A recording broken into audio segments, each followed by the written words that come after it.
Okay, I think I'm on now.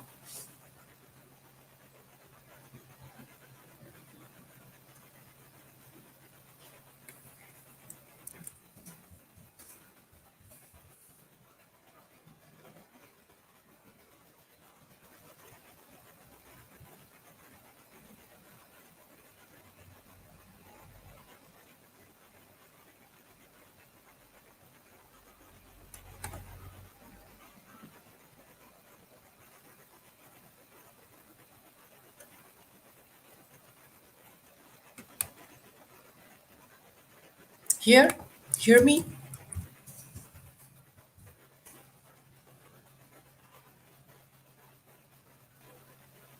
Okay, great. So we are all on.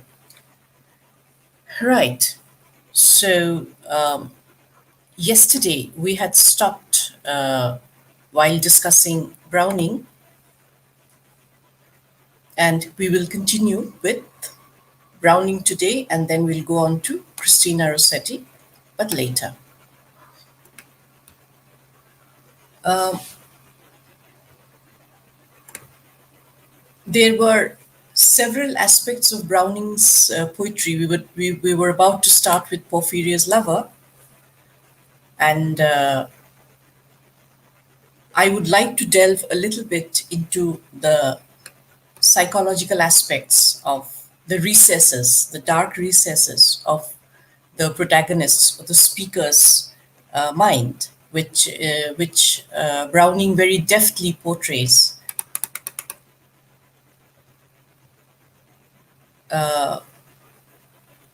when we go through his dramatic monologues. And I'll also show you how the speaker, the I character, not the poet, the speaker in the dramatic monologue, he manipulates, he uses the dramatic monologue, he creates the drama in a very compelling way to make the reader or the listener in his situation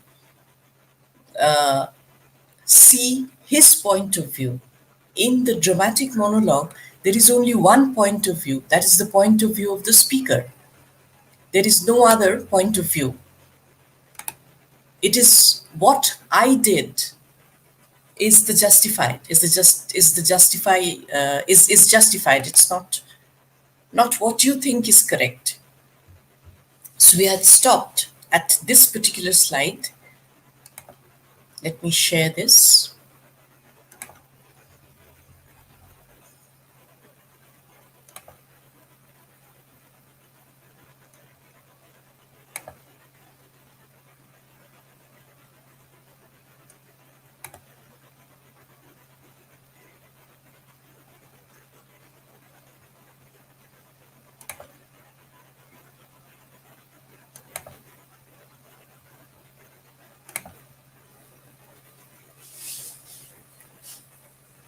So as we were discussing yesterday, that the preoccupation with inward psychological drama, with the springs of action rather than with action itself, is the origin of his great. Remember, Browning first wanted to be a playwright, but he had his limitations, and he actually excelled as a poet. How did he do? As a poet, his strength, his immense strength, was creating, he brought drama into poetry. It was not just a passive delineation of one's emotions or just a one-dimensional presentation of a poet's thoughts. There is the poet's thoughts. It is a monologue. It's the speaker's mind that the speaker is, but he's actually talking to himself. He's imagining that there is a, or the situation is presented in a way that there is a silent listener. The listener, it's almost drawing the reader into becoming the listener present there.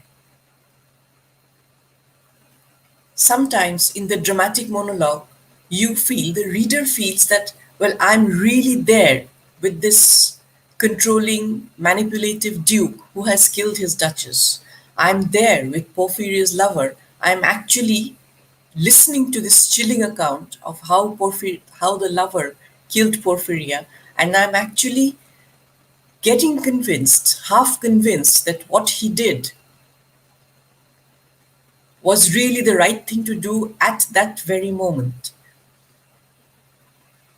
So the probes, he went to probe, explore and probe the minds of specific characters in specific places, struggling with specific sets of circumstances. So in Porphyria's Lover, as we see, can you see the slide?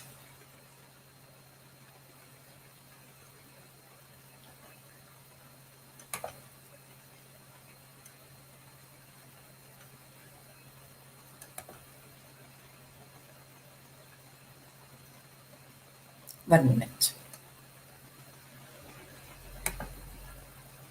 So understanding the thoughts, feelings, motivations of a character not only gives readers a sense of sympathy, not that the reader immediately, sometimes you cringe at the way, the cold manner in which the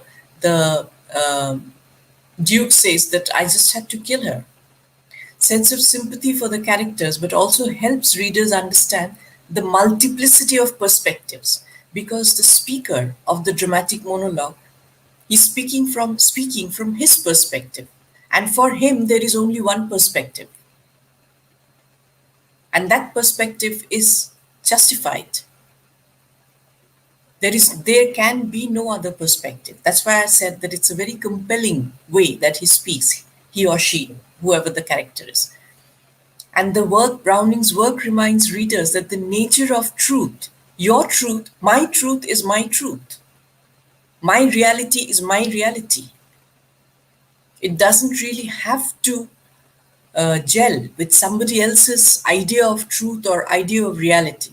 For me, when I'm killing my lady, my beloved lady, this moment is real, and I want this moment, I am molding it into something that will stay for, this is my way of making it eternal.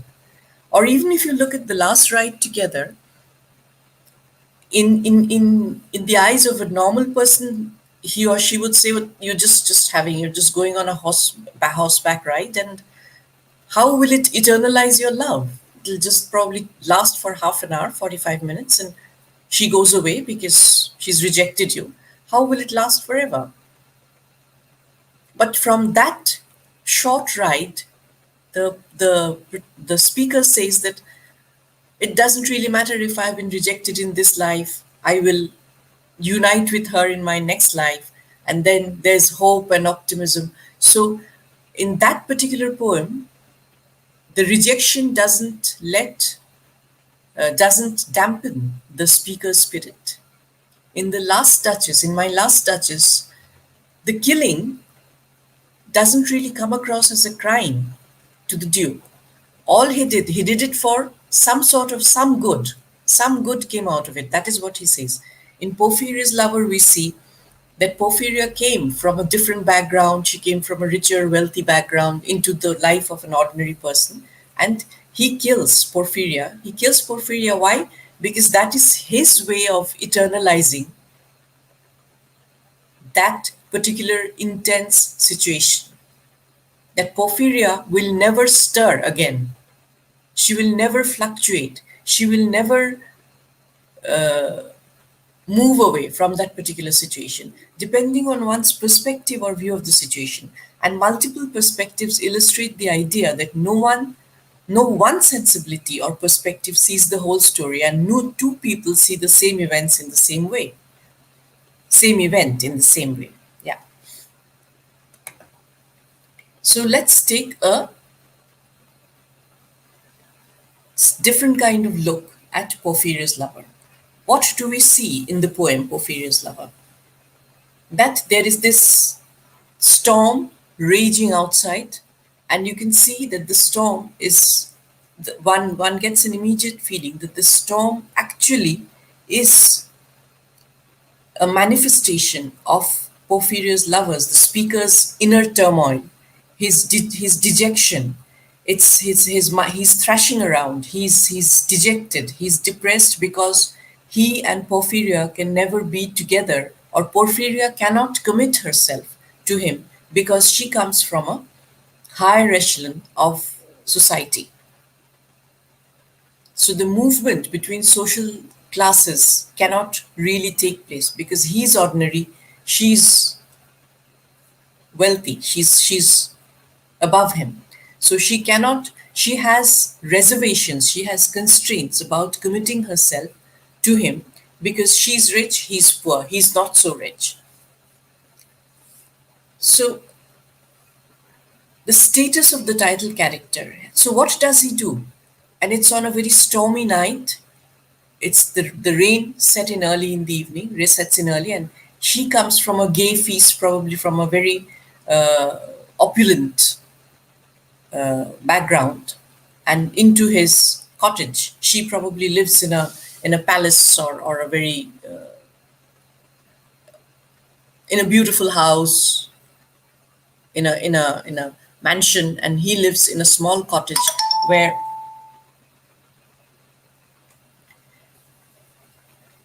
he has an ordinary life, she has an extraordinary life. He's not so rich, she's very rich. But one evening, on that fateful evening, she decides to walk out of a gathering, a merry gathering, a gay feast. Probably all the rich people were there and they were making merry, they were having a good time, they were eating, drinking, there was a party on. She leaves the party on a stormy night to walk through the rain and storm to come to her lover. And she commits herself. The mistake that the victim makes is that she commits herself. She says that I have left that to be with you. And how does the speaker react to it? Think of what a storm does. A raging storm, a pelting rain. It destroys everything that once was fresh or beautiful or visually, or it was appealing, everything that was nice. It's almost like the storm or the rage within the speaker decides that, 1 minute, there's a typo error.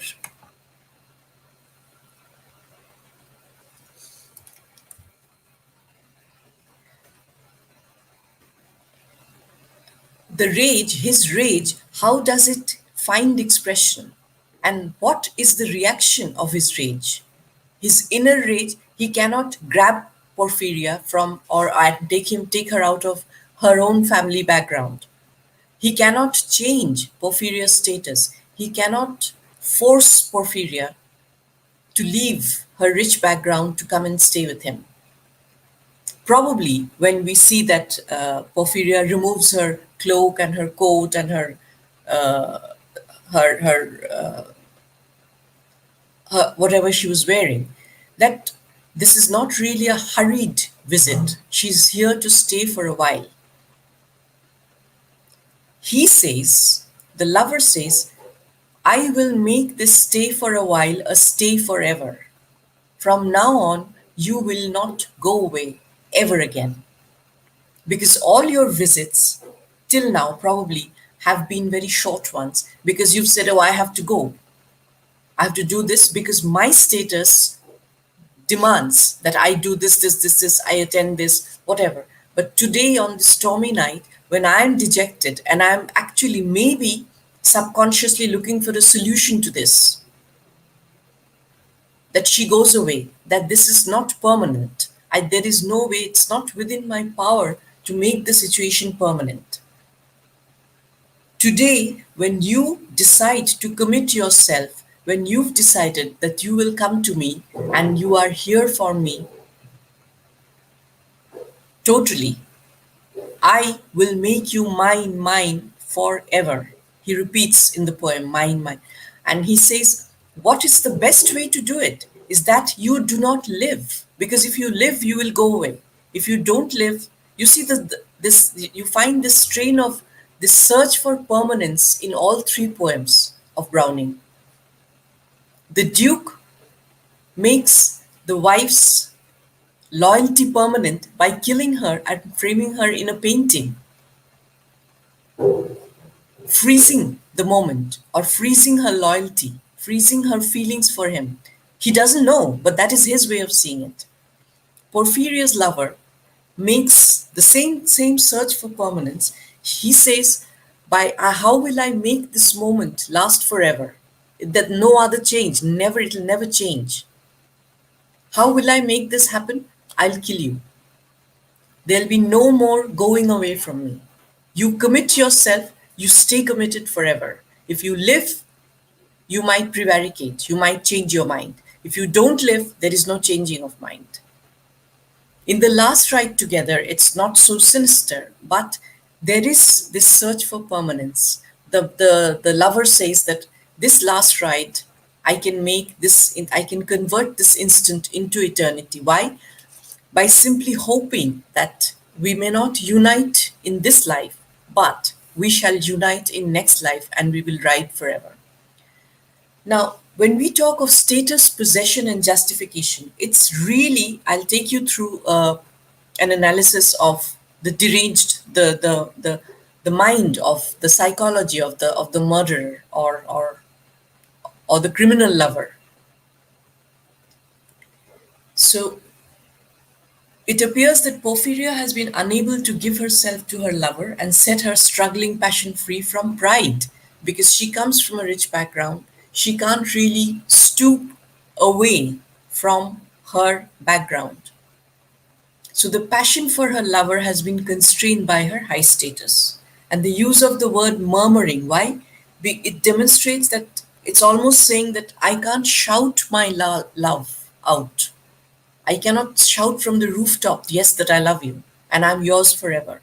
I have to quietly tell you that I love you. I have to whisper it. I have to murmur it. I have to be very discreetly tell you that yes, I have feelings for you. She cannot really make an announcement, a proper articulate announcement of her love for him in society because their social status are completely different. So she can't declare. So her declarations of love have been reduced to whispers. She comes from a refined background. She comes from a rich background. So she cannot really make a loud, pronounced protestation of her love. Whereas we see her thing is very controlled, is very measured. In contrast, we see when we read about the rain and the storm raging, the passions and the emotions of the lover is very uncontrolled, is very wild. It's not refined feelings as such. It's wild. It's demanding, and in the process, it becomes destructive. It's almost like saying, what I cannot have, if what I have now is taken away from me, then I'll stop it by destroying it. She stays as she stays. The only way to make it happen is to kill her.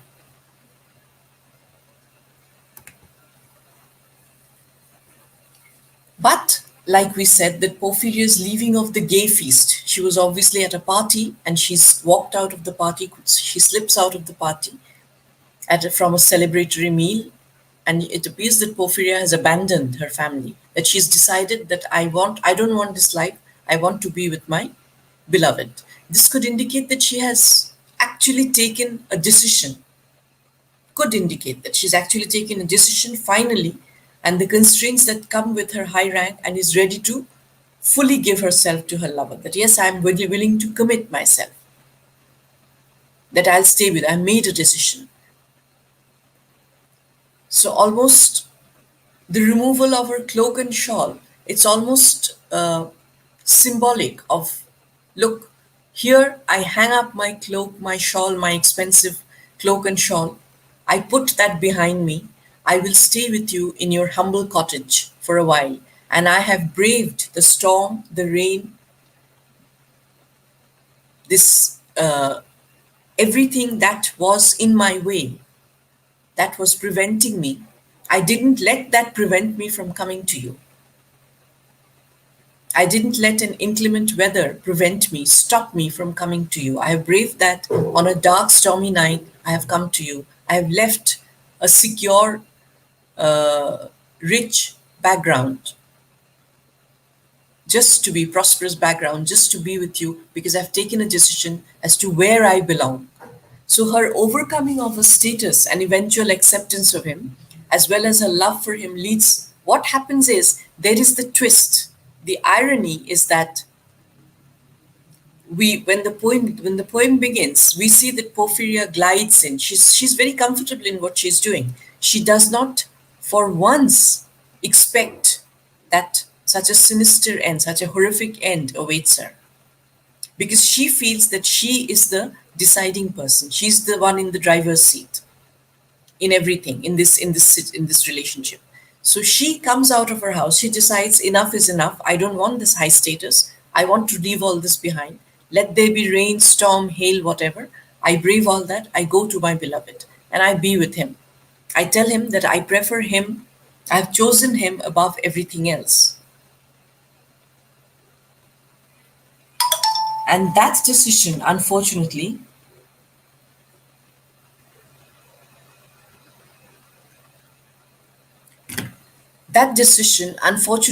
leads her to her death. As the narrator wishes to capture that moment in which Porphyria worshipped him, that suddenly Porphyria, who comes from a higher status, puts her beloved on a pedestal. Here, the cycle of their relationship ends. The moment he, she allows this situation to be created, that she is all his, I'm committed to you, I put you on a pedestal, you are everything in my life. He decides to end everything. That you remain, you worship me, you keep worshiping me forever. You remain committed to me forever. You remain committed to my status forever. And holds her forever in a single moment. Again, this says that a moment becomes an eternity. She's skilled at the moment when her lover is in full possession of her, emotionally, mentally, probably physically. We'll see that he holds her body, her lifeless body, like a doll. It's absolutely bizarre. When she fully commits to him, he notes that she's mine fair, that he understands that her offering herself to him is complete and there is no taking it away. The repetition of mine, and also the repetition of the word mine, kind of demonstrates his insecurity, that he was always unsure that she would commit herself. And because he's possessive and egotistical in nature, this acts as his self-justification for killing her. That finally she's come to me and she has become mine, and mine will she remain.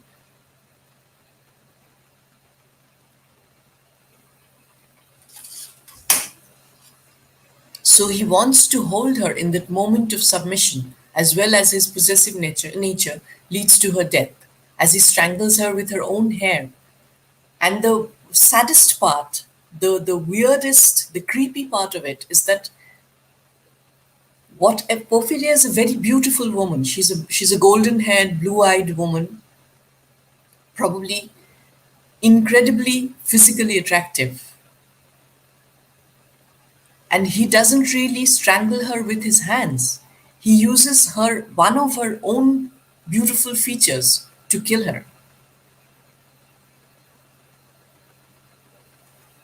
Her hair, her golden hair, he makes it into a cord, converts it into a cord, and strangles her.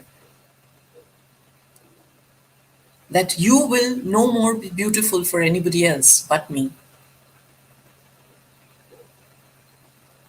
He's invigorated by his actions, as is implied by the burn. He plants a burning kiss, and he has achieved the ultimate triumph. Now he can plant a burning kiss on her cheek. He can possess her body. He thinks by possessing her body, even if it's if it's a corpse, he's possessing her soul. He thinks he has her love forever now. She's dead. There is no question of love, hate anymore. The mind is not there. The soul, the life is life that probably prompted Porphyria to leave everything and come to him. That has left. All he has is her corpse. And the creepy, the bizarre, macabre part is that he happily sits still with her corpse long after her death, spends an entire night, and he says, God has not said a word. So where is the approval? Look what I've done. Finally, I've made her mine. She committed herself. She committed herself to me. She's come to me on her own on a stormy night. And I've achieved this ultimate victory over everything by making her mine forever. And there is no divine approval. What is God going to do now? Is he going to chide me? Is he going to approve? Is he going to congratulate me? He has not said a word. He's indifferent to this victory of mine. How strange. He objectifies her by noting her rosy little head, reducing her to a doll-like figure that he can fully dominate and possess. For him, his mind is so deranged that a lifeless body, a corpse, is worth more than than a live person. The poem comments on prominent themes in Browning's work, experiencing an infinite moment, seizing love's chance in the defiance of respectability and fear. So he kills her in a moment of bliss when he commits this horrendous crime.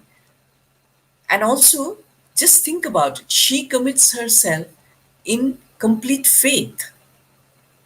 She expects him to appreciate her commitment, and that is her reward. And that is self-justification. His way of justifying. That's why I said in one of the previous slides that he is all these protagonists or all the speakers, they have their own point of view, and that is the only point of view. There is no other point of view. It's a very compelling point of view. They are telling you the story through this dramatic monologue that I did it because that was the best thing to do. And you better agree with me.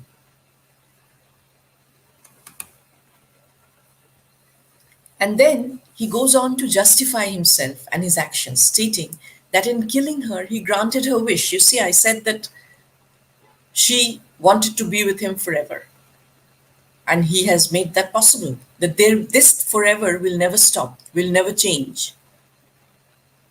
By killing her, he has stopped, he has paused, or put an end to any possibility of any change. Supposing she changed her mind the next day or 2-3 days later, or she felt that, okay, this is not really worth it, let me go back to my comfortable background. That is never going to happen again. He put an end to all possibilities of change. His self-justification can be seen through the use of I throughout the second half of the poem as he takes control and animates his dead lover's body. He suffers from a delusion, and obviously this prompts the reader to realize his mental instability, which is heightened with the ending explanation of, and yet God has not said a word. At at at some point, it looks like He's saying it with a sense of humor. But when you realize that this guy, this man is mentally deranged, he's actually sincerely looking for, expecting God to appreciate, to give him a pat on the back that, well done, son, finally you've achieved what you wanted to achieve. That is to make Porphyria yours forever. It raises further questions about the narrator's state of mind, as it is unclear what emotion Browning is trying to convey with his exclamation. Is he looking for appreciation? Is he looking for admonition? Is he looking for retribution? What? But I don't think he's looking for retribution. I think he's basically looking for approval from God. Let's say that tell me that I've done the right thing. Tell me that I'm justified in what I did. Because his idea was that he's actually granting Porphyria, whom he loved so dearly, he's granting her final wish that she wanted to commit herself fully to him. And your wish is granted. You are committed to me now. Not only have you committed, but you are now committed to me forever. There is no moving away from it.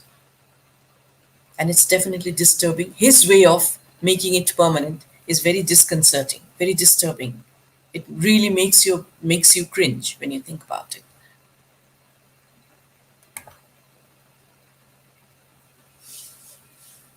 Now, we know that being one of the most influential writers of the 19th century, Browning mastered the art of commenting on social problems with sharp irony, simultaneously possessing an exceptional talent for demonstrating human passion's dilemmas and psychological turmoil. Remember, Porphyria's lover is also unsure. Will she be mine? Will she not be mine? So this turmoil leads him to an extreme act. And what makes his poetry a subject for analysis intriguing is that his protagonists are given a voice, regardless of their social status, sex, or background. And in both the poems, Porphyria's Lover and My Last Touches, the crimes are depicted from the killer's point of view. On the surface, these poems relate to the Gothic tradition of inexplicable crimes that originate in the. Actually, this crime has originated in the narrator's psyche, in the narrator's mind. And it looks like, imagine the scene that it's a very stormy night, the background is very Gothic. You almost feel that it's like a horror movie. There's a storm raging, you hear the sound of the storm, the rain is pelting, pouring down. And then this beautiful woman comes into a shabby cottage where her lover lives. She comes in expecting him to be happy for her commitment. What she doesn't know is what is going on within his mind. And thus suddenly there is a twist. What could have been a moment of complete bliss, complete happiness that they are united together, that she finally tells him that she will never waver. So that becomes a very weird, ugly twist. Yes, you will never change your mind. I shall make sure that you never change your mind. This is my way of demonstrating how much I want you. Yet what seems to be appealing to the readers even now is the fact that the poems stand for why-done-it story, not a classic who-done-it one. We know who has done it, and there's a justification of why done it, why he has done it. In other words, the narrative does not focus on the progression of events to disclose the truth, but rather the speaking persona retraces his steps, explains the rationale behind his crime, which he does not see as a crime. As far as he's concerned, his actions are completely justified. Now, how is the dramatic monologue used in justifying a crime. Remember, there is one person speaking. As I said, it's a very compelling way of speaking. The speech is a compelling one. The speech is very, the speaker is very sure of himself. He doesn't, when he starts speaking, he's already very sure of himself that this is my point of view. This is what I've done in this particular situation. I've taken a decision on the moment. And it looks like the in my last Duchess, the Duke's decision to kill his wife, he's done it in a very cool, calm manner. It's not that he suddenly got angry and said, "I'll kill you if you do it again." For him, it's the most natural thing to do. There is no scope for discussion, there is no scope for argument, there is no scope for convincing. I do not like it, hence I take this action. And so does Porphyria's lover, that I cannot allow any change of situation, so I just make this permanent. So the dramatic monologue allows poets to explore the innermost, the most disturbing parts of the human psyche without reducing this type of literature to the confessionary poetry. This is not a confession that I've committed a sin, because the narrator doesn't acknowledge that it's a crime. There is nothing to confess. I have not done anything wrong. I've done the right thing for that particular moment or for that particular situation. What one sees in the poem is the conscious creation of the speaking persona. The reader enters the world established by the speaker. Yes, I live in a shabby cottage on a stormy night. My feelings are, my mind is in a turmoil, and this is how I find a solution. And the speaker addresses and interacts with the silent listener, but the audience's presence is only known from the clues in the discourse. Hence the speaking, I becomes a dominating figure. I did it. It's me. I decide. And what I decide is correct. The lover in Porphyria's beloved, the boyfriend, doesn't for once feel, and he says that she didn't feel any pain. I strangled her, but you see, her eyes were smiling when I opened them.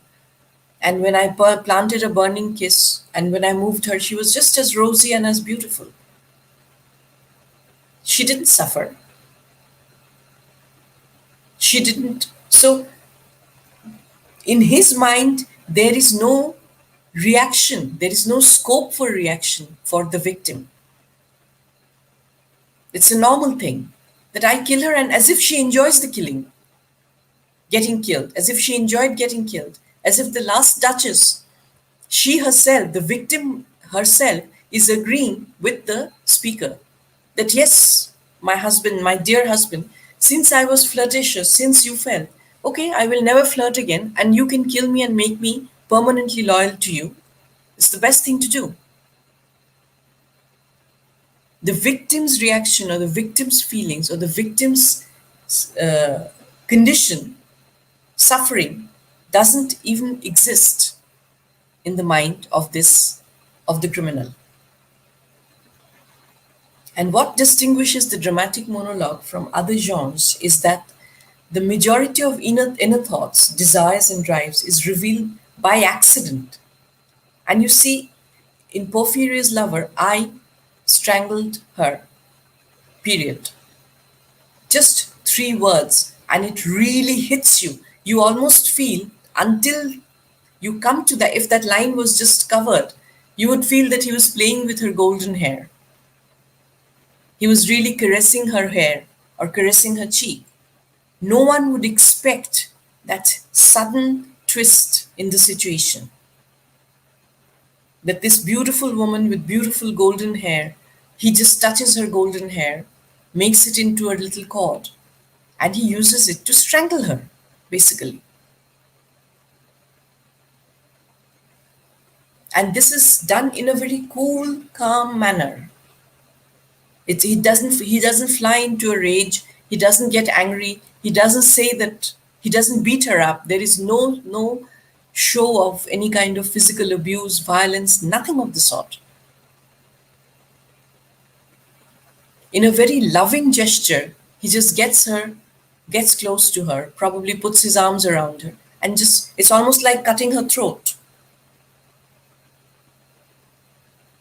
So desires and drives, and he says that you will not suffer, don't worry, I'm sure you didn't suffer. We were both so happy, you were so happy that you could finally come away from your opulent background. I'm so happy that I finally had the permanent commitment. I had your sincerity. So this is the best thing to do. If you die, then this moment will never change. Your mind will never change. By accident and in a very casual fashion, I strangled her. The speaker divulges his motives in the heat of the moment, rather unintentionally, almost like very casually.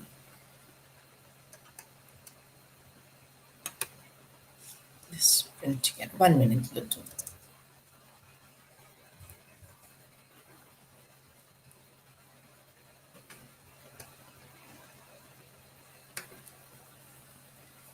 So now we have done the exploration of the darker resources of the criminal's mind. We will now move on to Browning's optimism. When we see, this particularly refers to the last ride together.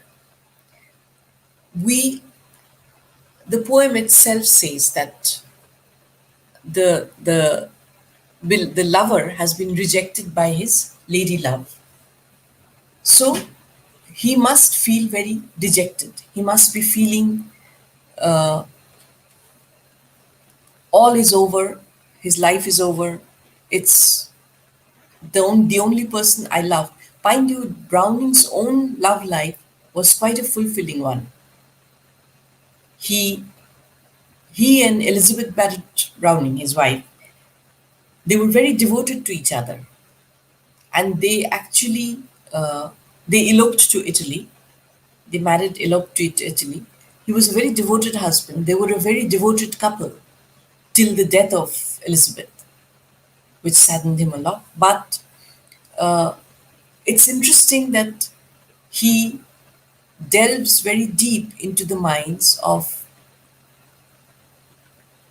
people facing rejection, people facing uncertainty, people facing insecurity. But in most of his poems, he rises above all these negative situations. So I find earth not grey but rosy, heaven not grim but fair of hue. Browning seeks optimism in any situation of life. He preaches universality of soul and advocates God. His optimism is clear in the very style of writing a poem that he picks up his central character in crisis or in some critical situation, and then this crisis reaches the climax and ultimately gets resolved, and he ends his poem with optimism. This is particularly true. We've seen it with Rabbi Ben Ezra. He says, grow old with me, the best is yet to be. And even Pipa passes, he says, Fra Lipolipi. Everywhere we find this kind of optimism, that sometimes life can deal you a very harsh blow, but it's not all over. And the last ride together in particular, the poem in reference, stands for optimism, treatment of spiritualistic love, where materialistic love is not seen or is ignored or is not given so much of importance. Because love beyond this world, or a relationship or an attachment beyond this world, is what is important.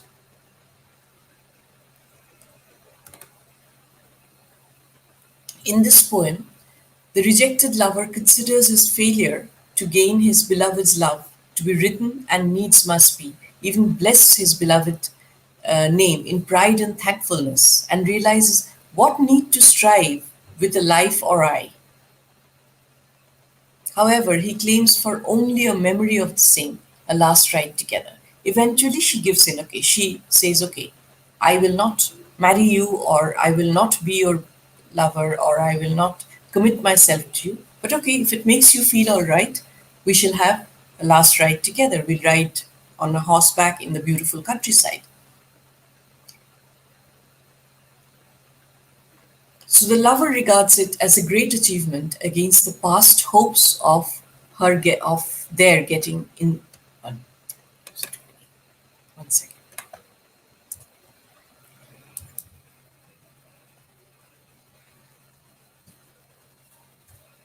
They're getting united.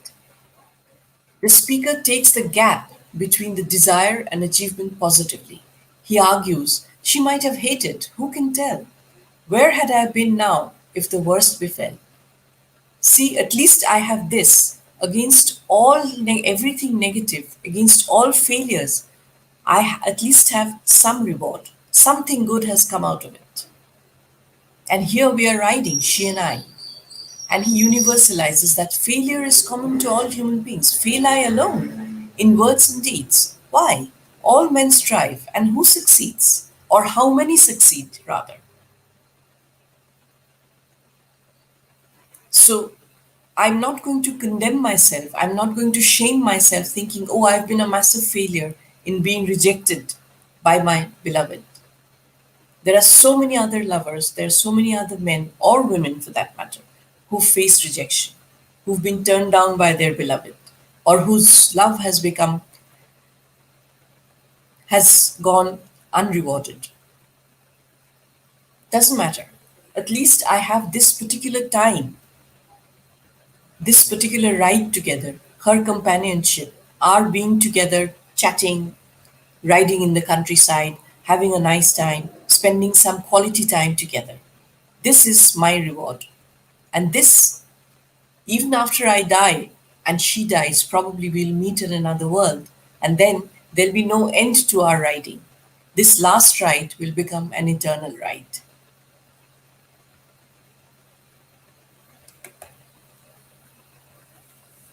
As I mentioned, that his optimistic philosophy is also expressed in Rabbi Ben Ezra.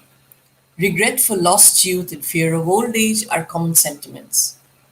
But the rabbi invites everybody to grow old eagerly. Look forward to growing old. The best is yet to be, the last of life for which the first was made.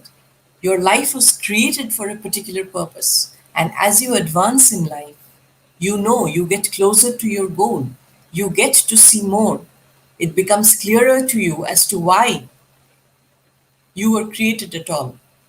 So, growing old, the process of growing old, learning, picking up experiences, enriching yourself is a beautiful thing to happen to you. So, do not reject old age, do not reject advancing years, or do not shy away or feel scared of becoming old because you know that things can only get better from here. Actually, Browning would believe that human life is an organic whole. So both youth and old age are equally important for human life. Our times are planned by God. And everything, every stage in life has its own beauty and its own purpose. And everything that happens to one's life also brings out something good.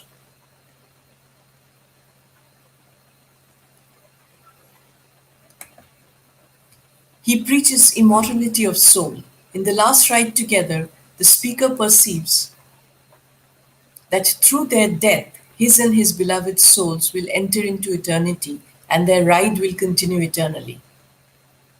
That don't worry, in this life, we cannot be together, but in afterlife, there is hope. I hope that my optimism tells me that in the next world, what they failed to achieve in this world, in the material world, they will achieve in the next world. And the instant will be made eternity. And heaven just proved that I and she ride together, forever ride. And as I said, that there is this constant search for eternalizing the current moment.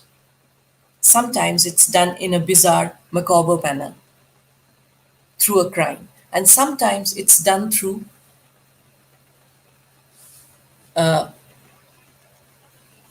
intimations of immortality, that the soul remains alive. Our bodies might die, our bodies might perish, but the soul is there. So if we don't physically ride here for a long time, our souls in the other world will be together in and will ride eternally, will enjoy each other's company eternally in the next world. And one must not lose hope.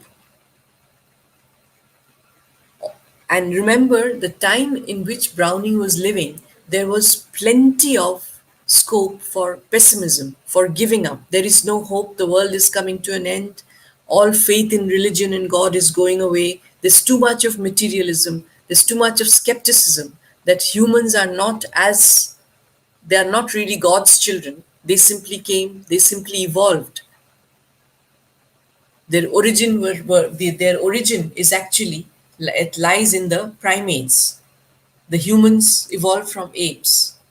So all those things, the faith was shaken, the belief was shaken, the ideas held close to the heart for thousands of years, everything was shaken. The whole concept of Christianity, or even faithfulness, or even commitment, everything was shaken. If there is no God, if God did not create, then who created us? Who decided that we should become humans? And then science was trying to explain too many things. And technology was also uh, removing the barriers between blind faith and reason, blind faith and logic, blind faith and rationalism. So,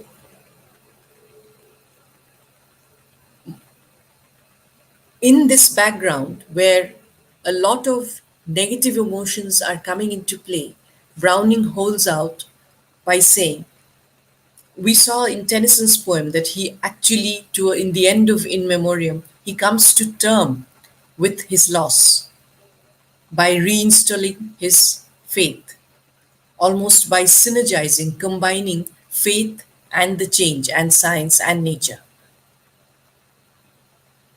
But Browning says that among all the changes that might stir negative sentiments in us, there is still a very strong amount of hope. Have faith in God. The best is yet to be. You can grow old. You might say that, oh, I've passed my prime. When will I enjoy life? There is no specified time for enjoying life, because every moment enriches your life. As you go along life, along your journey, you pick up experiences, you enrich yourself, and you know that things can only get better only if you allow it to, if you think that way, if you allow them to get better.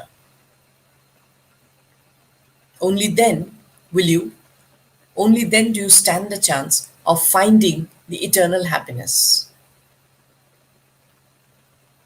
Believe in the other world, believe in the soul, believe in the concept that finishing my term, my tenure in the material world is not really the end of my existence.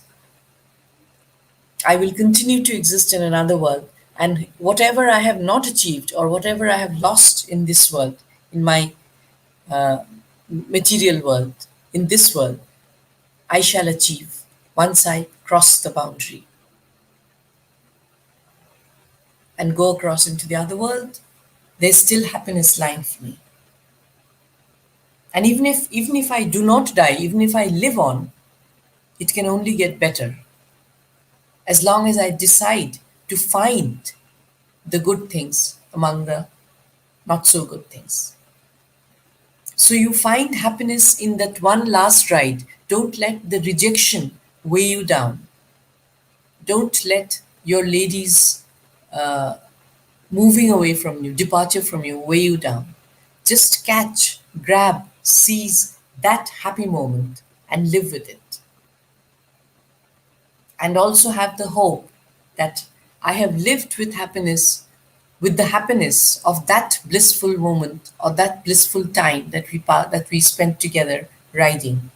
And in our next life, I hope we will enter, our souls will unite in the next world, and we shall ride together. We will be together forever. Ride together forever, ride. There'll be no other changes. And there will not be any taking away, there'll not be any angst, there'll not be any suffering as such, as long as I do not let my soul get dampened and I do not let my soul suffer.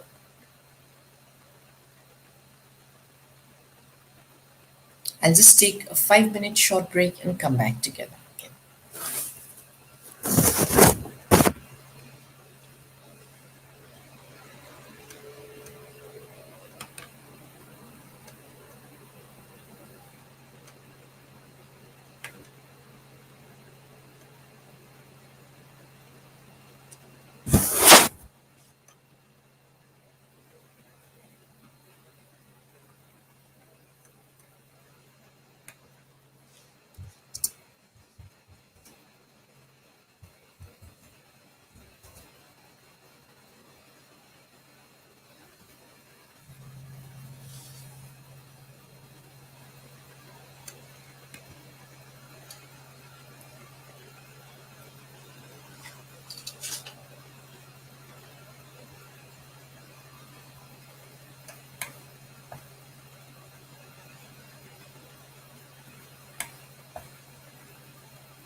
Okay, we're back.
We now go on to Christina Rossetti.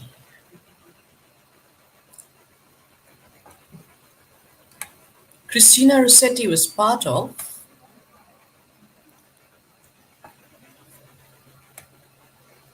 the Pre-Raphaelites movement. We had discussed a little, very briefly what Pre-Raphaelite, that in one of the one of the features of Victorian poetry was pictorial poetry. It's like very descriptive, and a lot of it went back to the medieval times in the terms of their in their delineation of images or usage of imagery or their descriptions or their presentations. Christina Rossetti was a very talented poet. She showed her poetry writing talent at a very young age.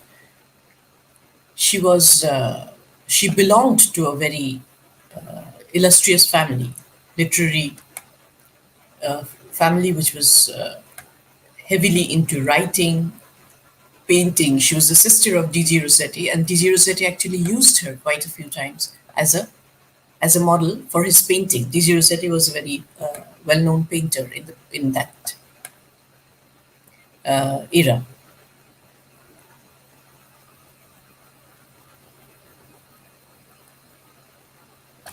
Christina was a very devout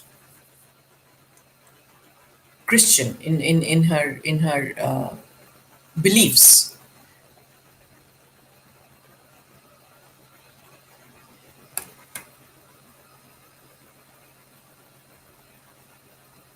One second.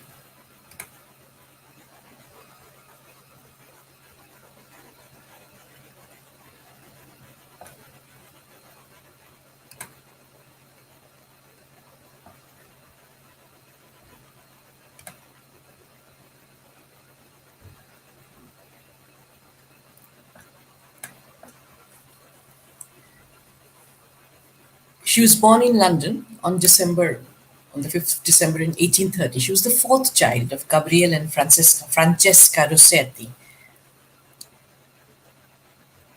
In English, we say Gabriel. It was Gabriele and Francesca Rossetti, who already had two sons and a daughter. And Gabriele Rossetti has been exiled from Italy. We will see when we come to analyze Goblin Market. Some critics have tried to say that the violation of the modesty of one of the sisters, it is almost like the ravaging of Italy, which is often seen as a female entity. Like in India, we say Bharat Mata, but in a lot of the Western countries, the country, the motherland, it's not a motherland, it's a fatherland. But Italy is particularly seen as has a feminine image, seen as a female country, not a feminist country, but a female entity, and often she has been it's been felt by the nationalists or the some of the revolutionary nationalists that it is like a woman being violated because there are too many of these imperial powers who are trying to ravage her financially, economically, or even territorially. So all four Rossetti children developed artistic and literary inclinations. Maria Francesca wrote about Dante Alighieri before, I mean, Dante as the poet Dante Alighieri, before becoming an Anglican nun. And Dante Gabriel was a poet and painter. We all know D.G. Rossetti was a very well known poet and painter. William Michael was a writer and a critic, as well as a co founder of the Pre Raphaelite Brotherhood with Dante Gabriel. And young Christina was not intimidated by her older sibling's success. She herself held her ground as a creative person. And she thrived during her childhood in London, where she was always surrounded by visiting scholars, artists, authors, and political firebrands. And she started writing very well, started demonstrating the depth of her own literary talent, her own literary skills, when she recited an original poem about a young girl named Cecilia and the gladiator who protected her. And her mother homeschooled her lively youngest daughter, teaching her about classical. Obviously, all they were all steeped in classical and religious literature, fairy tales, novels, and the work of visionaries like Alighieri, Petrarch, and Keats. Christina Rossetti had an extremely close relationship with her mother and inherited Francesca's intense religious devotion. And she wrote a poem dedicated to my mother. She wrote it when she was 11 years old, and the years in between proved to be very difficult because the father began to lose his eyesight and was diagnosed with tuberculosis. And he retired. He was a teacher, he was a professor of Italian in King's College, leaving a financial vacuum that Francesca had tried to fill by teaching while Maria worked as a governess. And Gabriel, meanwhile, suffered from depression until his death. Because her mother and siblings were working, Christina's life became a very isolated, lonely life. And she could have experienced long bouts of melancholy, loneliness. In addition to her troubled mind, she also suffered from ill health. And she also suffered from hypochondria. She always, whether she was ill or not, she was always obsessed with the fear of illness. She always felt that she was unwell. So poetry became an outlet for Rossetti to navigate these difficult circumstances. And often her thoughts were very morbid. And um, she had very firm faith in Christianity. She actually rejected marriage proposals from three people, three suitors, two of whom were she rejected simply because their religious beliefs they didn't get along as far as their religious beliefs or religious points of view. Points of view on religion did not really harmonize. She was quiet and reserved throughout her adolescence, obviously a reflective person, but she still had a large circle of friends, some with some serious suitors, and well, s- and she made innovative use of Gothic themes, medievalism, chimerical settings like fantastic chimerical settings, and Christian symbolism, very important symbolism, established her as an influential luminary in the pre Raphaelite aesthetic. And her poetry demanded meticulous reading and interpretation because they had many layers of meanings.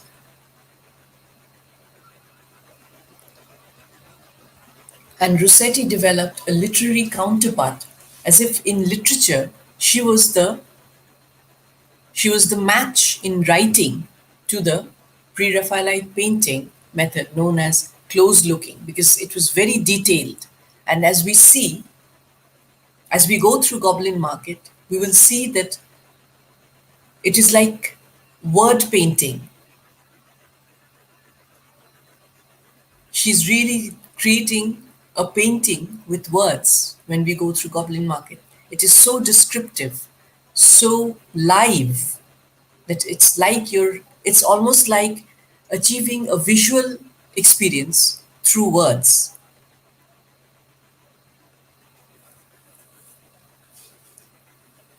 And she was inspired to choose this title, The Goblin Market, by her involvement with St. Mary Magdalene Home for Fallen Women because she worked very closely with sex workers. And to this day, those scholars are still locked in heated debates about the interpretation of the titular poem.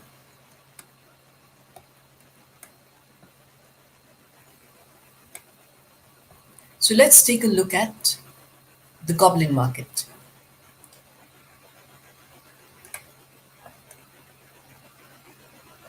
She actually tried to write children's poetry, and they were pretty didactic. They were kind of moralizing. So the children didn't quite like it, but their parents loved it because it was the Victorian era.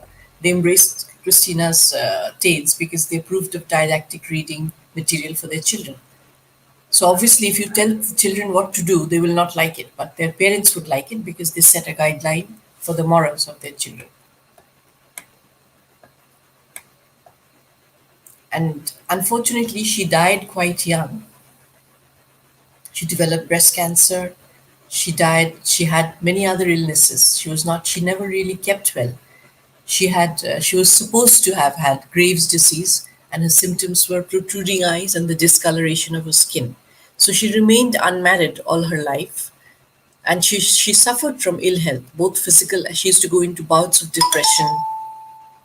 Who's this?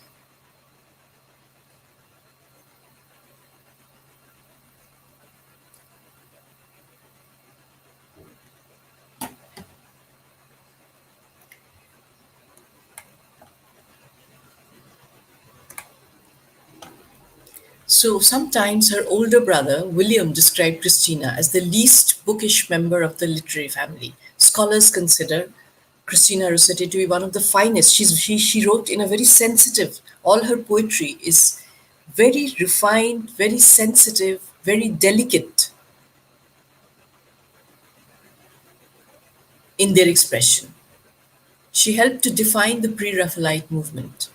Like Elizabeth Barrett Browning before her, Rossetti made an impression on a literary world saturated. Mind you, she made her place.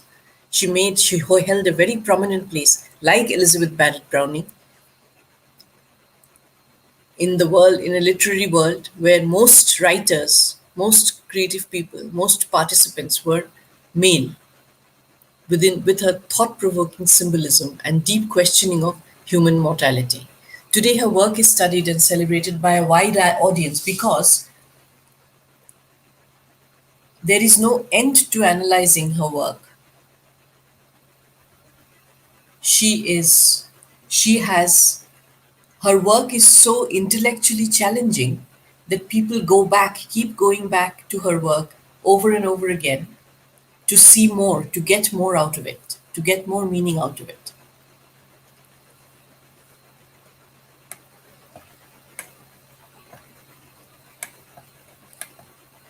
So, Goblin Market is probably the most famous poem Christina Rossetti wrote. It's a long narrative poem about two sisters, Lizzie and Laura, and how Laura succumbs to temptation and tastes the fruit sold by the goblins of the poem's title.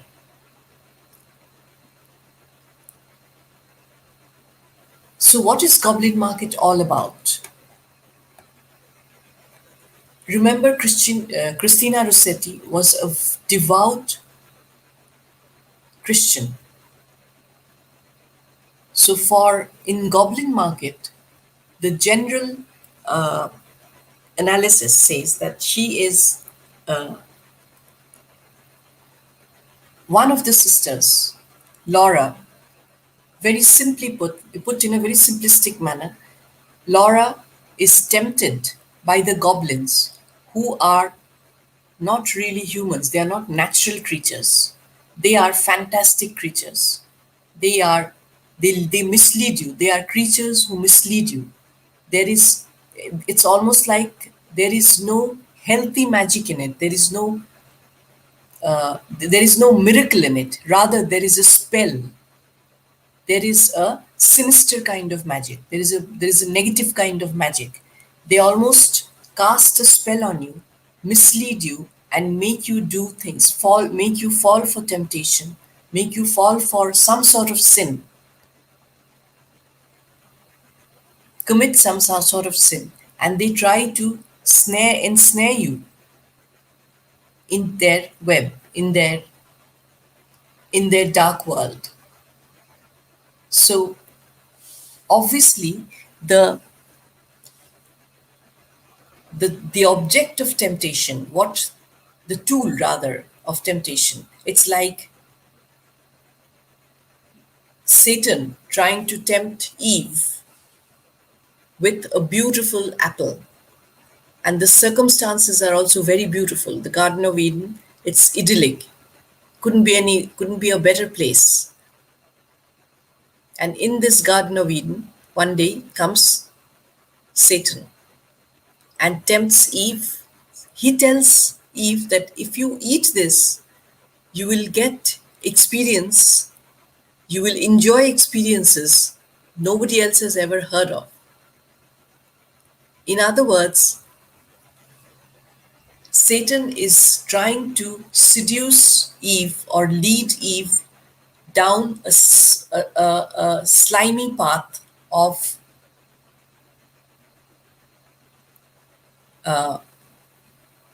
not, I wouldn't say crime, but a slimy path of sin. There are two roads, one of sin and one of clean living. So Eve is easily tempted, and in Eve, Satan saw an easy victim.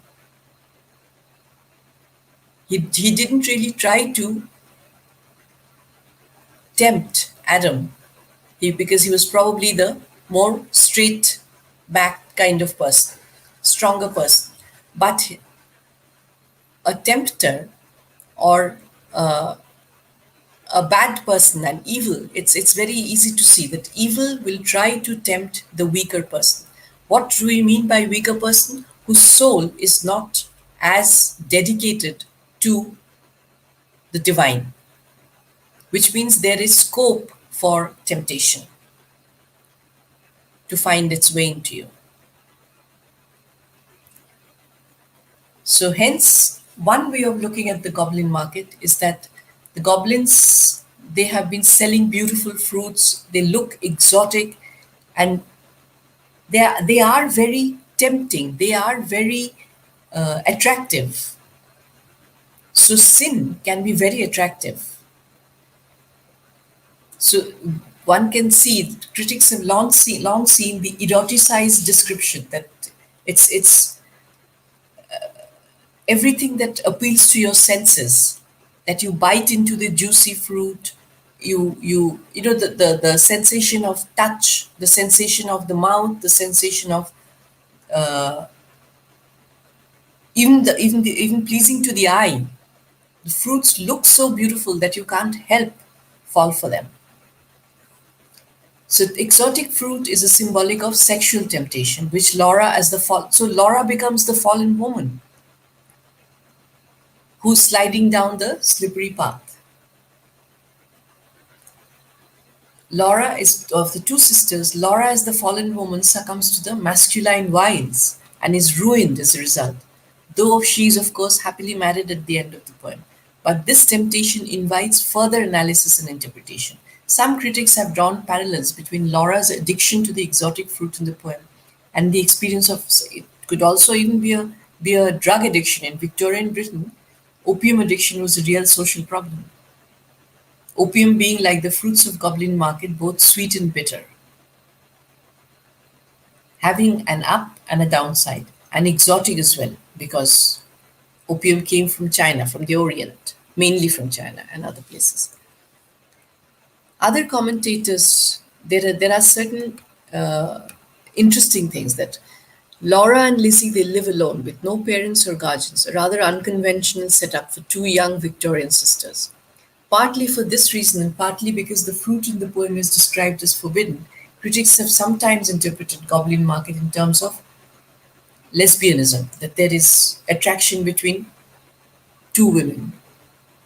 Although the narrator of the poem tells us that Lizzie thought their dead friend Jeanie should have been a bride, Laura and Lizzie are unmarried until the end of the poem. And critics offering a biographical analysis of Goblin Market have been quick to point out that Christina Rossetti herself, although she was courted by several suitors, never married. She remained a spinster. The market of the Goblin Market, many people have said, is the Victorian marriage market, and the goblins are the ugly, rapacious suitors who lecherously use their wealth to tempt a young wife. And marriage in the Victorian era, it has been seen in the days, particularly we've seen in Pride and Prejudice in Jane Austen, was often a financial arrangement.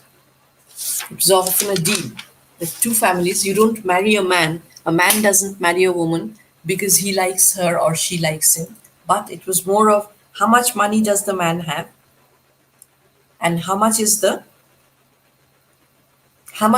man worth? How much will my daughter be worth once she marries into this family?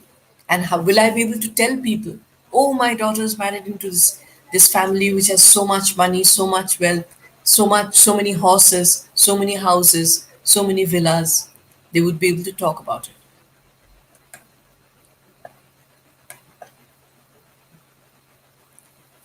So we all know that. Let's go back to Christina's personal life. Christina's childhood was quite happy, characterized by affectionate parental care.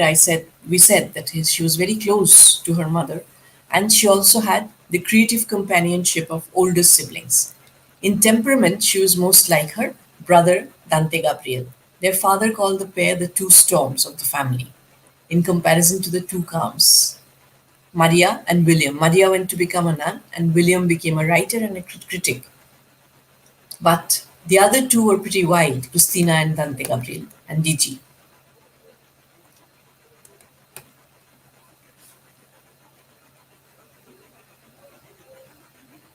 And apparently Christina was quite often she would create tantrums. She had a passionate temper, and counseling a niece subject to similar the mature Christina looked back on the fire. She was quite a fiery character.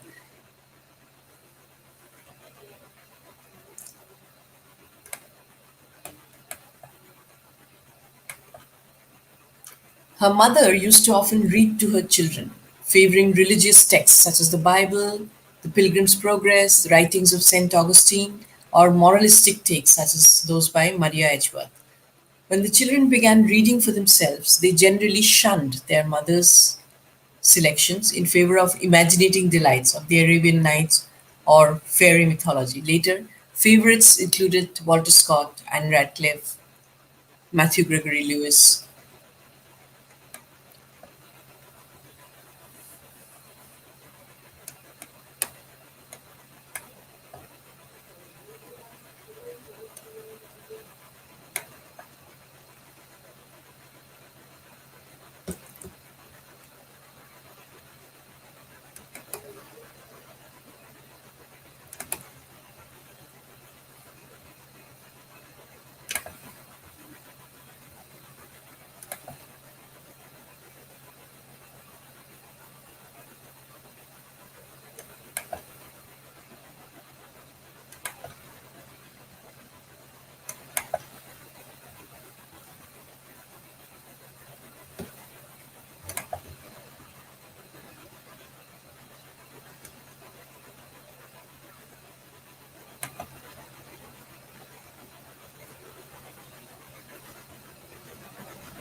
Come on. Now it is there. So we see in the poem Goblin Market, two sisters are tempted by evil goblin merchants who haunt the woods and allure maidens with sumptuous fruits, the traditional symbol of temptation in the Bible. So the main allegory in Christina Rossetti's Goblin Market is very religious. The most obvious allegory is that, first of all, it's a story that the goblins try to tempt the two sisters. Laura falls for the temptation. Lizzie doesn't. She suffers physical abuse and violence, but she withstands everything, and then she goes and she tries to protect her sister.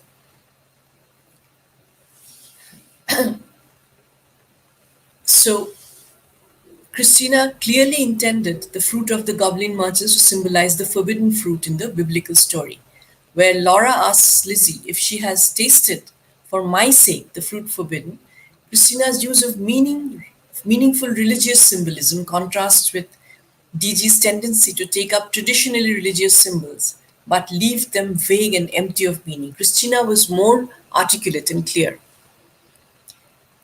Apparently, Goblin Market, it is said that it's one of Christina's most sexual poems, contains numerous analogies to sexual appetites. And of course, temptation itself, when we said that Eve fell for the forbidden fruit. And what is the fruit of knowledge? Why is it called the fruit of knowledge? Because it creates sexual awareness, desires, the baser, so to speak, baser instincts are inflamed, gives rise to the baser instincts, the baser desires. Because the desires, the forbidden fruit created carnal desire. Hence, it is sinful because in the olden days, Christian philosophy said that anything that pleases the body is sinful. So everything should be very austere. You must not eat too much, eat too well, or you must not indulge in sexual activity because that is moving your soul away from God and giving into carnal passion. That was the medieval belief that anything to do with physical pleasure, any kind of gratification, is sinful. So starve your body. You can, if you see medieval paintings also, they look very beautiful, very detailed, but there is no abundance of life in them. As we see, they are not lifelike, as if they are dead bodies painted and given some sort of a face of a live person, two-dimensional. Whereas when we move on to the Renaissance era, we see that the paintings or the sculptures, they were so much more alive. The body, the physical aspect was given a lot more importance, and physical beauty, physical enjoyment was given a lot more importance. And there is really no moralizing in the Renaissance era paintings or works of art. Venus is as she is. She's very beautiful. She's sexually attractive. She's incredibly. She has her erotic powers. If she is the goddess of love, then she might as well have erotic powers. She must look physically attractive, appealing rather. But those things, those thoughts did not exist in the pre-Raphaelite or in the medieval ages. And when Christina writes Goblin Market, this train of belief is very much there. That she is actually telling you that there are people to tempt you. These are agents of temptation, agents of the evil, the goblins. They don't really have a human face. They hide their faces. They don't look human. They are half human. They look magical creatures. They are not real. Evil has a magical face and it changes its face. Some look like rats, some they look like they're half animal and half human. So they are fantastic creatures. Can't be real. Anything that is not real, anything that is fake, The goblins really are fake creatures selling you fake happiness, fake pleasure. If you fall for that, you will suffer.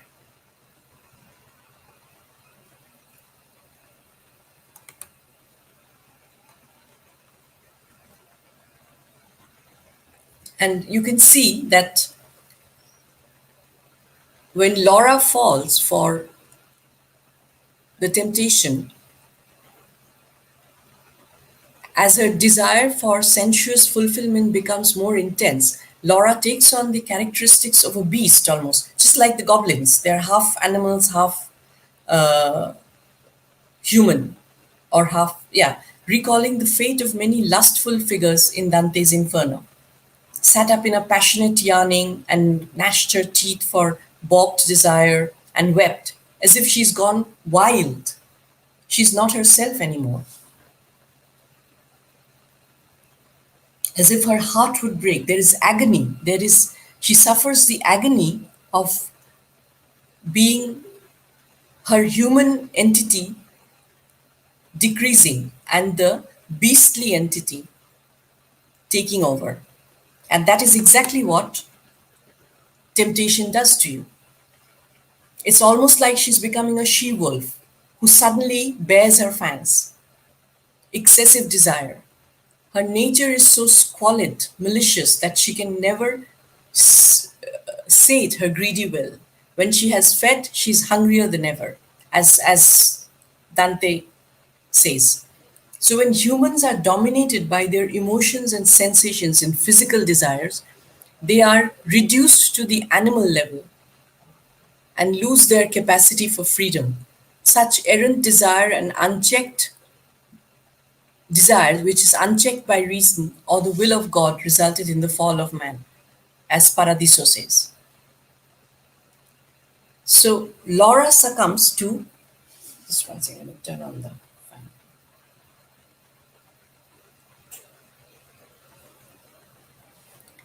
The goblet's seduction, her sister Lizzie remains firmly. She really has the voice of God or the voice of Christianity or the voice of faith very strong within her. And she fears for her sister. She tries to protect her sister. It's almost like Christ trying to deliver the sister from evil, who has started to physically waste away. The sister Laura has started to physically waste away. Why? Because she has given into temptation. She has given into physical desire. She has given into sin. She has taken the path of sin. Hence, she suffers. And when the goblins try to tempt Lizzie, first they try to seduce her. First they try to tell them that they try to coax. They try to tell her how nice it would be if she tasted the fruits of the goblins. But when they fail, evil as they are, what do? They cuffed and caught her, coaxed and fought her, bullied and besought her, scratched her, pinched her black as ink, kicked and knocked her, mauled and mocked her. It's almost like she's being physically violated. Her modesty is being violated. But she resisted. It's almost like do this or you we will make you. It's almost like do this or we do something violent to you, something that will bring shame to you, just as they have done to Laura. They have not really physically violated her because she herself took that path of sexual gratification. She has already been seduced. She has lost probably on another level. She's probably given into sin, to temptation. She has sinned. She's lost her virginity. She's probably she needs to be redeemed. She needs to be brought back to the path of purity again. But the goblins fail to do the same thing to Laura, to Lizzie. They fail to tempt her, they fail to bully her, they fail to make her do what they want her to do. even by physically, almost physically violating her. She resists. She has the strength to resist. It's almost like, I wouldn't take it that far, but if you remember when Christ is bearing his cross and going up the mountain to be crucified, people are, he's wearing a crown of thorns. He's being spat upon, uh, people are trying to bully him, people are abusing him, but he's indifferent to that. So Lissy here is almost like a martyr, that I lay down my life, I lay down my safety to save my sister. They torment Lizzie like any martyr or any good person. The good Christian gets tormented. The good Christian suffers in order to bring good to those who are likely to sin or who have already sinned. So she paints a picture of female resistance that is passive and silent, like resist violence with non-violence. She's pictured as a self sacrificing martyr figure who suffers in order to save her sister's life. The poem ends on a feminist note, calling for female bonds and sisterhood. Lizzie cannot be simply characterized as a strong female heroine because she passively endures the Goblin Brothers' transgressions of her body. They probably cause the ultimate violence to her body, but the message is that a good, a non sinning Christian, you can only harm his or her body. You cannot reach his or her. You cannot have control of the soul because the soul remains pure. There are certain questions that does this poem have a feminist mission to condemn sensuous passion and the victimization of women? Like I said, Lizzie is almost like a self sacrificing Christ figure who brings life out of death. She almost helps Laura come out of her death like situation.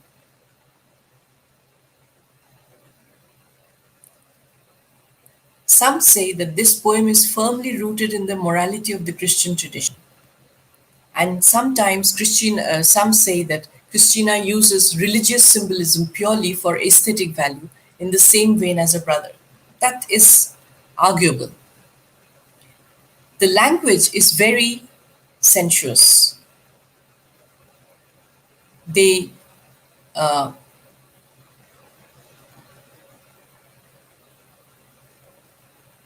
unlike Tennyson, the illustrations that complement this poem depict Laura and Lizzie as full-bodied, and they are pretty physically strong people with heavy necks and other like painter Rubens features. And it's a bit like, unlike what D.G. Rossetti himself liked.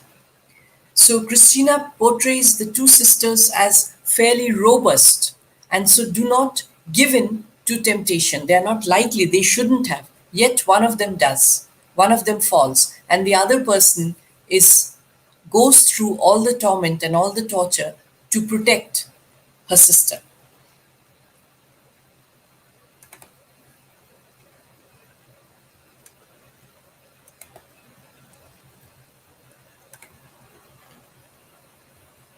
As we say that there are elements of sexual violence in the poem, which are offered symbolically rather than directly, but which, upon close analysis of the passages, become rather obvious. They ill treat Lizzie, lashing their tails. It's almost like the devil coming in to violate the good Christian. They trod and hustled her, elbowed and jostled her, clawed with their.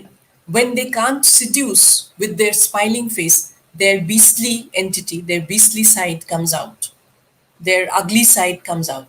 They come barking, mewing, hissing, mocking, tore her gown, soiled her stocking. They're about to rape her, probably. It's almost like physically violating her, almost like a symbolic gang rape, forcing Lizzie reveals the brutal violence in the poem, which helps to demonstrate why Christina maintained that Goblin Market was not for children. At the same time, the violence is so brutal, it's almost showing the fortitude of the good Christian soul. That the good Christian soul who doesn't give in to temptation holds against, holds strong against temptation.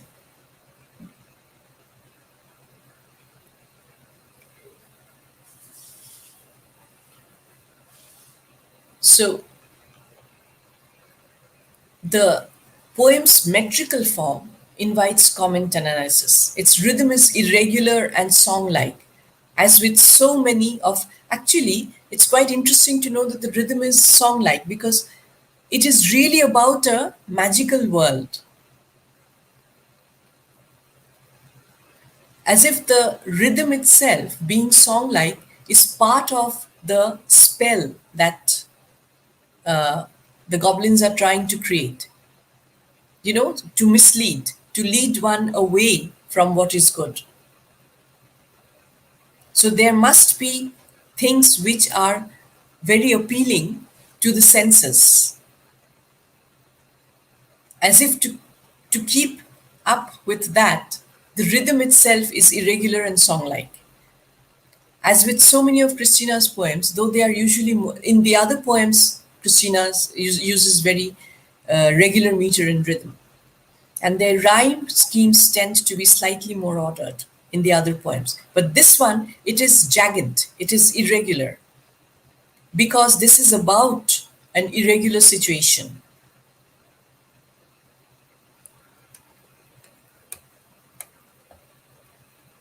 So the unpredictability of the line lengths, rhythms, rhymes echoes the unpredictable fairy tale world of the goblins. Mind you, if you enter the world of the fairies or a fairy tale world which is not real, you might come out very badly burnt. Words themselves are unstable to enchant us. It's almost the words themselves are trying to come out of the screen and tempt us, to enchant us. The reader almost falls for everything that the goblins are trying to tempt us with. And then we see it's almost making us go through the magic, the spell of the goblins, and then waking up to reality, and then finding our way out of the spell. The words themselves are unstable, ripe to enchant us, and then unsettle us with their cunning. Because the goblins are cunning, they're full of wiles. They are full of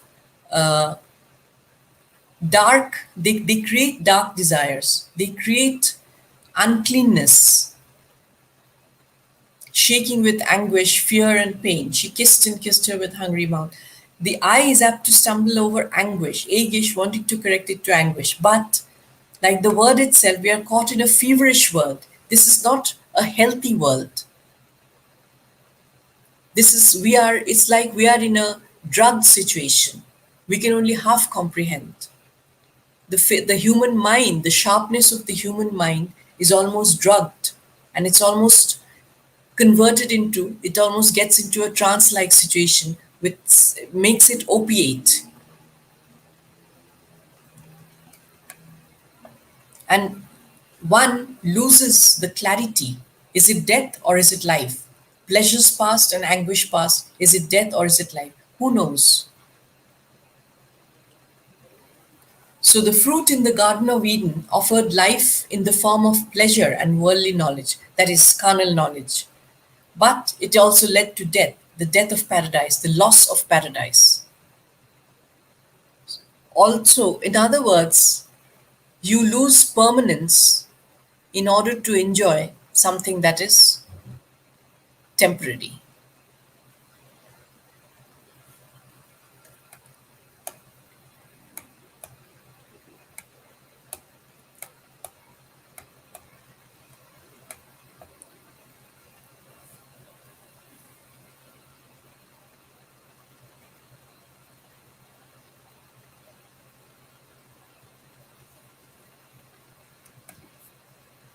The themes of gender and sexuality feature most prominently in Goblin Market. We saw that. That also surfaced in some degree throughout Rossetti's other work. Mind you, Rossetti did not fully identify with feminism. She recognized the injustice that, although she did not totally identify with feminism, but she did, especially in the days in the Victorian era, women's were really objectified and they were really kind of like almost like commodities. They were waking up to this situation. Some sort of awareness was being created, but there was injustice that women faced every day. They were just to be given away in marriage, look for a suitor, a good suitor, marry, produce children, look after the house, and that's it. You don't have any other role to play. So Goblet Market confronts the subject of sexual desire, which was taboo in Victorian England. It was very prudish. Laura craves, so obviously this could also be a trigger for something that is forbidden, you go for it.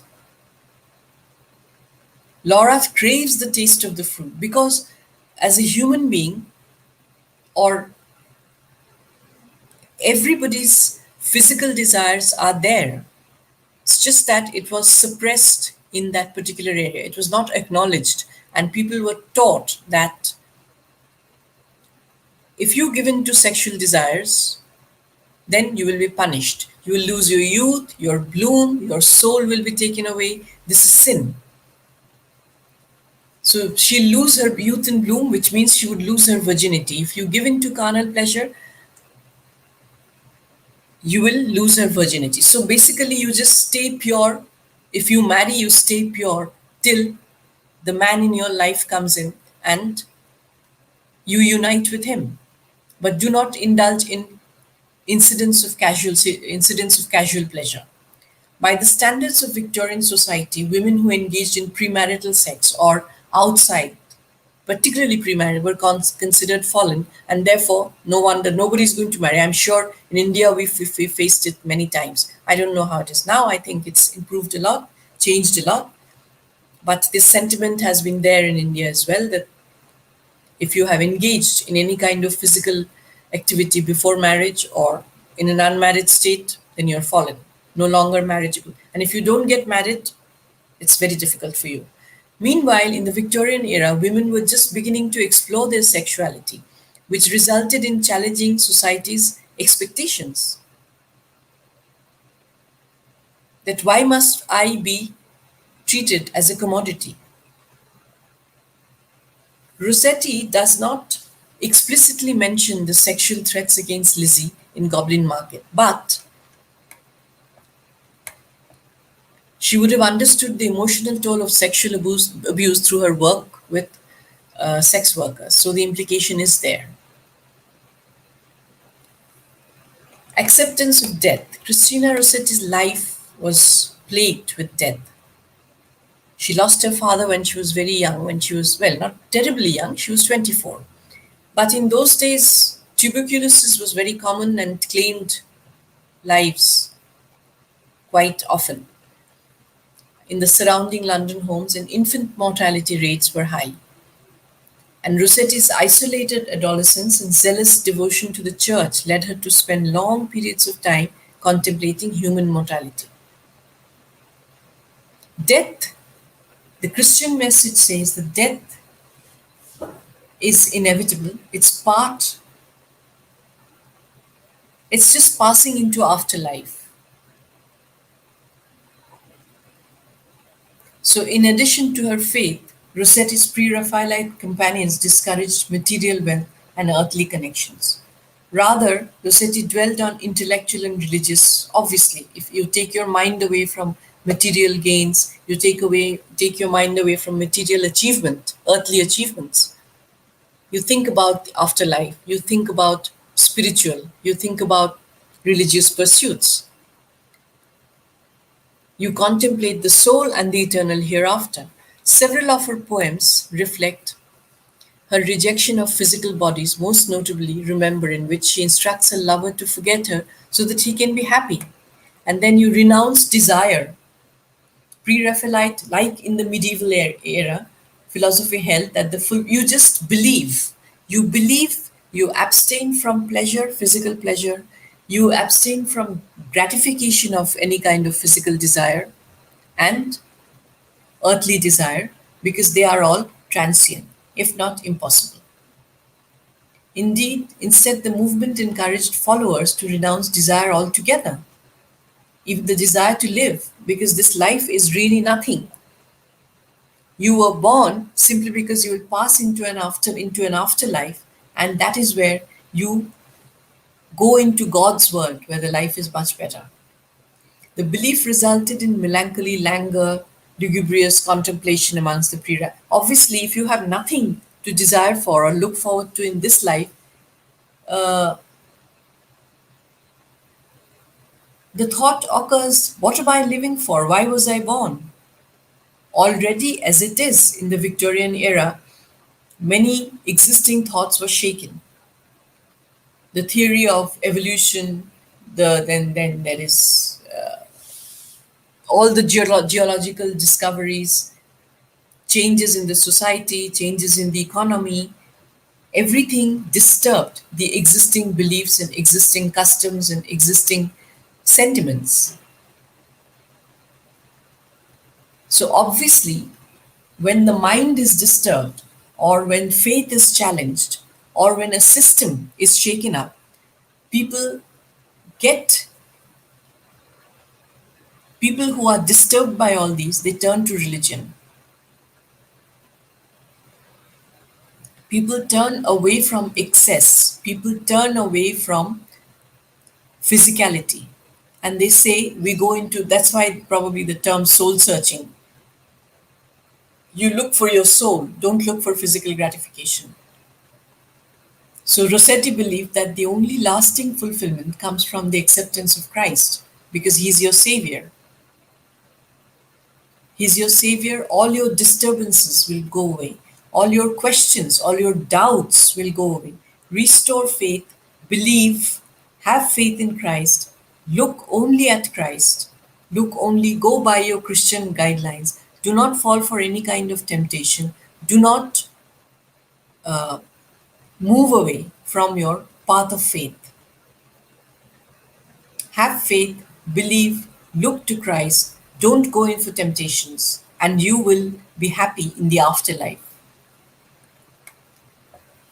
So she considered many other pursuits like love, lust, money, and fame to be vain and fruitless. Obviously, she rejected two of her suitors because their religious beliefs or religious sentiments didn't quite gel. And the theme of divine love is therein.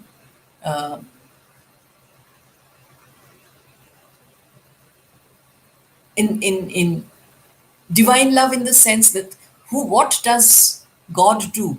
He sends his son down to save mankind, and he lost his own life on the cross in order to save mankind. So God's love is the only love that you should look for. Divine love is most evident in the nativity and the crucifixion. That the child Christ is born in a to humble parents who had very little, who could afford very little in terms of earthly pleasure or earthly fulfillment, desire. They couldn't have. They were very poor. So he was born into a poor family, and then he went on to lay down his life, die an extremely excruciating, painful death on the cross, in order to save, to show the right path to humanity.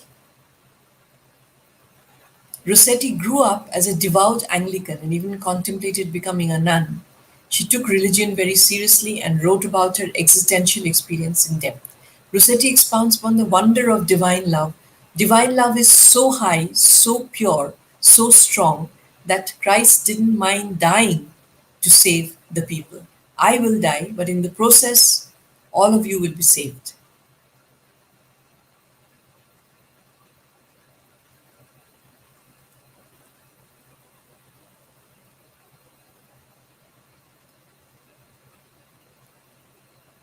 And most of Rossetti's thoughts are very devotional. She was a highly devoted Christian, including, well, in some of her poems, Love Came Down at Christmas and In the Bleak Midwinter.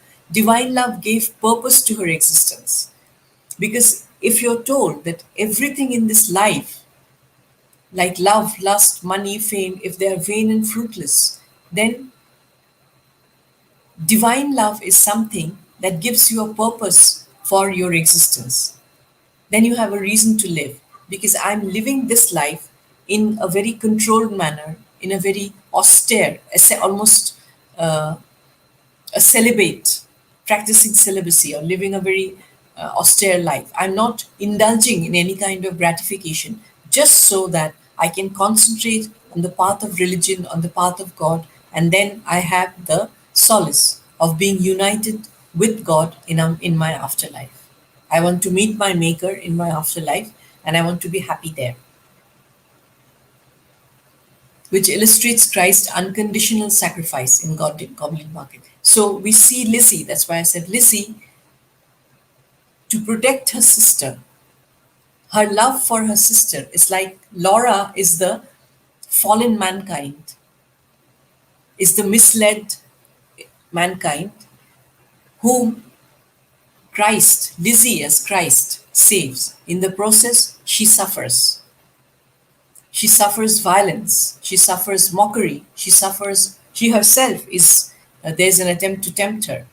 But when she doesn't give in, she suffers other things. She suffers physical and verbal abuse.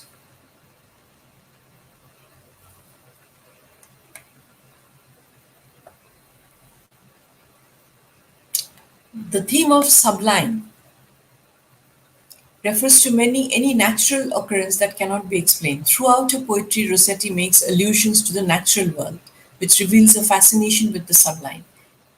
Keats also preoccupied with the idea of sublime, but why, again, I say that why does she think of the sublime?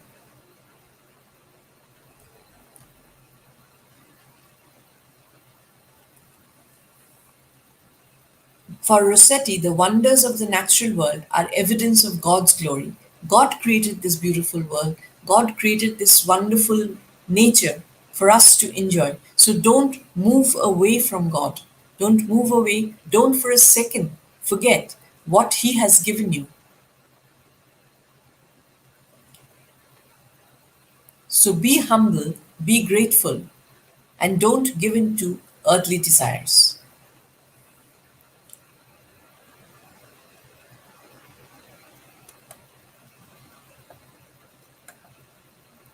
The question of religious doubt. It's quite natural that in the time when she was living, in spite of being a devout Christian, Anglican Christian, throughout her lifetime, she questioned her beliefs from time to time.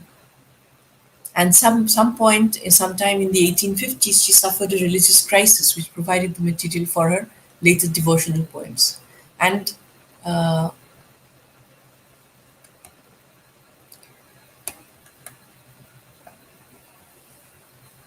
it's all but natural that somebody who's so intense in belief will also sometimes, if she does have doubts, the doubts will also be very intense, tantamounting to a religious crisis.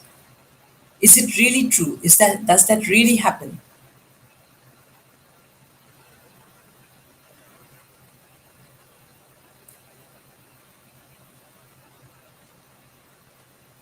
Doubt was a normal part of Rossetti's thought process and guided her spiritual pursuits as well as her writing.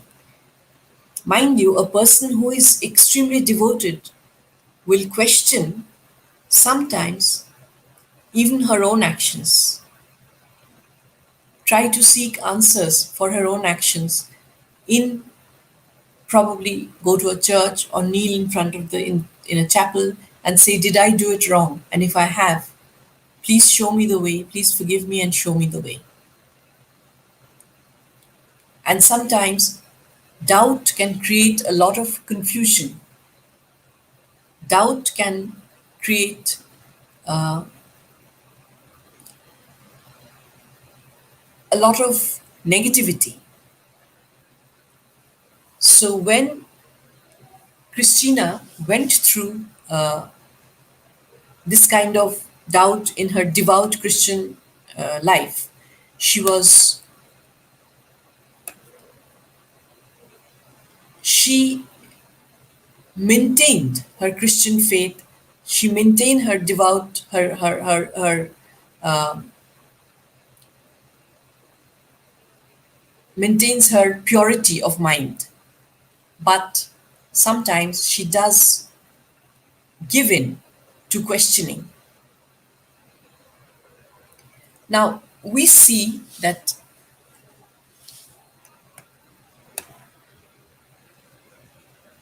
there are certain questions in the gobbling market. Why can only maids hear the goblins?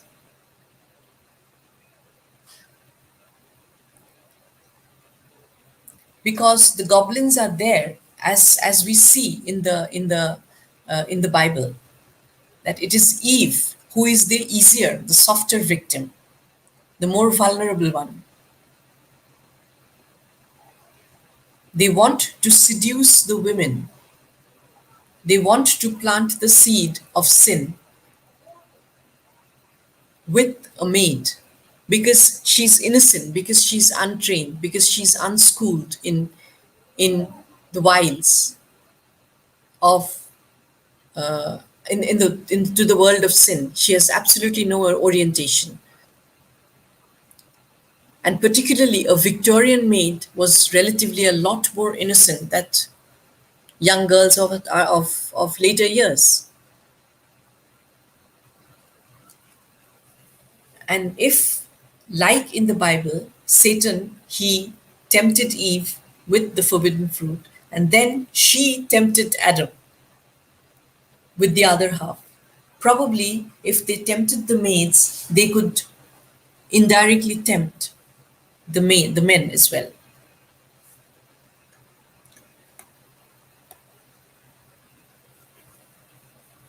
Also, for the same reason, you can see that there are no men in the poem. It's just two sisters, one who falls, one who redeems. So there is a sisterhood, there is an emphasis on the purity of the female soul, body, and soul. There is an emphasis on the woman abstaining from any kind of message of temptation, giving into any kind of message of temptation. And that kind of shows, in a way, how the Victorians looked upon the women, how they saw women, that they are easy victims. They are easy, they are more vulnerable.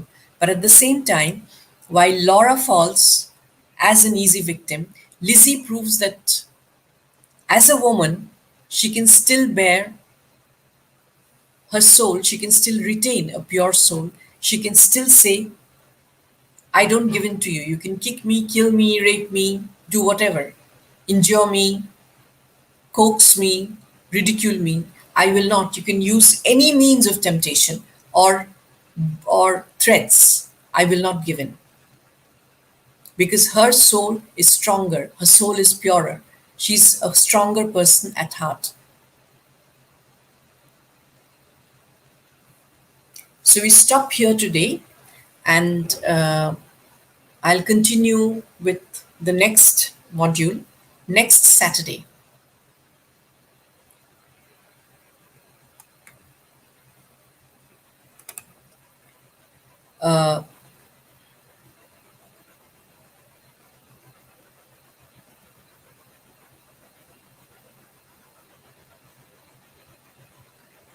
I find a very interesting question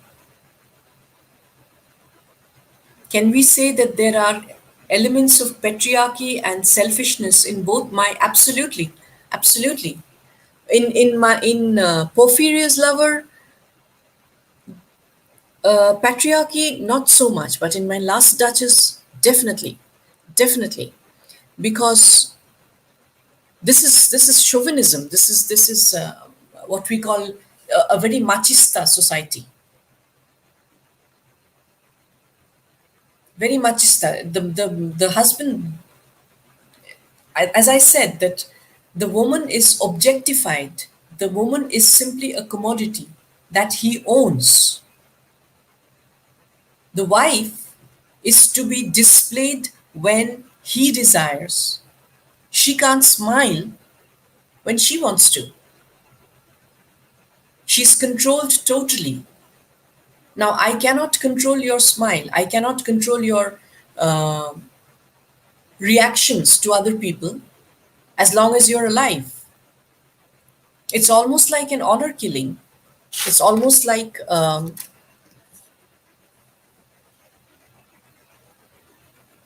you as a woman are of less value.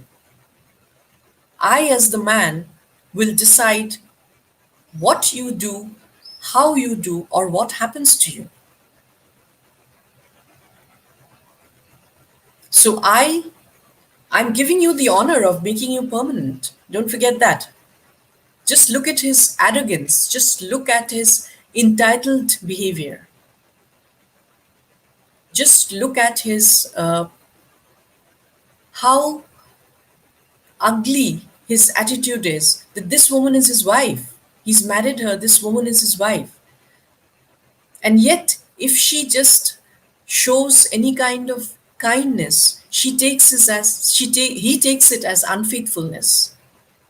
But he is allowed to marry again, ask for dowry, do as you want. So it's very, the woman really has no place. I make you permanent. How? I make you, you become memorable, you become permanent only when I want you to and the way I want you to be. And you don't live.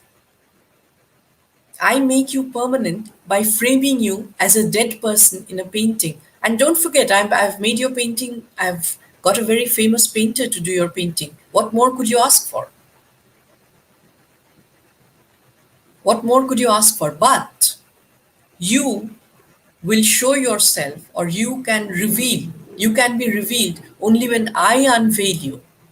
You on your own will not smile at anybody. You on your own, you don't decide when you smile, when you blush, when you do. You do it in one way, in one situation, in one frame. You have a little bit of blush, I'll decide how much. Little bit of blush, little bit of smile maybe, little bit of color on your skin, but you stay hidden. It is I who have the prerogative. It's my prerogative to unveil you to whoever I choose to unveil, not to anyone and everyone. Because what you are doing is really, you are slighting my the family, the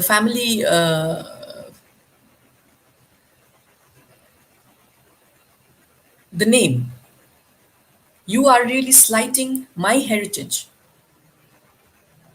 by being too common. So you will stop being common, you will stay in this beautiful gallery.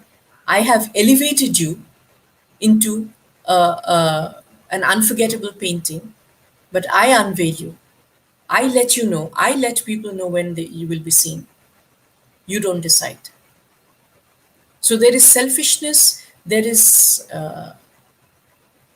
egotistical behavior, there is patriarchy.